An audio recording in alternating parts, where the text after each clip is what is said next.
মা ছেলে মিলে সকাল সকাল বাজারে চলে গেলাম চীনা হাঁস কিনবো সেই জন্যে। আসসালামু আলাইকুম, কেমন আছেন সবাই? আজকে রান্না করব চীনা হাঁসের মাংস আর চাউলের রুটি বানাবো।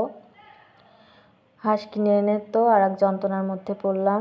হাঁস পরিষ্কার করা যে এত কষ্ট তা আগে জানতাম না। গরম পানি দিয়ে পরিষ্কার করছি, তাও আমার 2 থেকে 3 ঘন্টা লেগে গেছে। তার মধ্যে যে আমার পিচ্চি যে ডিস্টার্ব করে আমাকে। হাঁস পরিষ্কার করার পরে কাটতে গিয়ে তো আর এক কষ্টের সীমা নেই। চীনা হাঁসের হাড্ডিগুলো এত পরিমাণে শক্ত ছিল যে কাটতে গিয়ে আমার নাজেহাল অবস্থা। তারপরেও অনেক কষ্ট করে কাটাকাটি শেষ করলাম। এই চীনা হাঁসটার প্রায় 2 থেকে 2.5 কেজি মাংস হয়েছিল। অনেক বড় হাঁস ছিল এটা। ধোয়াধুয়ি শেষ করে নিলাম। আজকে আমি হাঁসের মাংস রান্না করব হাতে মাখিয়ে। আদা রসুন জিরা বাটা দিয়ে দিলাম, পেঁয়াজ কুচি দিলাম, তেজপাতা লবণ মরিচ সব কিছু দিয়ে সয়াবিন তেল দিয়ে ভালো করে মাখাই নেওয়া লাগবে। অনেক সময় ধরে মাখাইছি যেন মাংসের ভিতর মশলাগুলো ভালোভাবে যায়। যে আমার বেবি আবার দাঁড়াই দেখতেছে। মাখানো শেষ হলে চুলায় দিয়ে দিলাম কষানোর জন্যে। অনেক সময় ধরে কষানো লাগবে।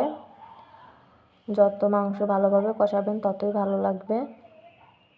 হাঁসের মাংস এমনিতে অনেক শক্ত হয়, সেই জন্য অনেক সময় ঢেকে রেখে কষানো লাগে। একটু পরপর এসে নেড়ে দিয়ে যাচ্ছিলাম কি অবস্থা দেখার জন্যে। ফাইনালি দেখেন অনেক সুন্দর কালার আসছে।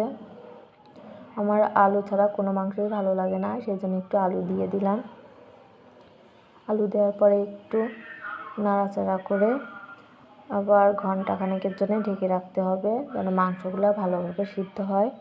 মাংসগুলো ভালোভাবে সিদ্ধ হয়ে গেলে পরে পানি দিয়ে নামাইতে হবে। আবার তারপর চলে আসলাম রুটি বানানোর জন্যে। চাউলের রুটি বানাবো। হাঁসের মাংস দিয়ে চাউলের রুটি অনেক মজা লাগে। আমার বাসার সবাই এটা পছন্দ করে অনেক।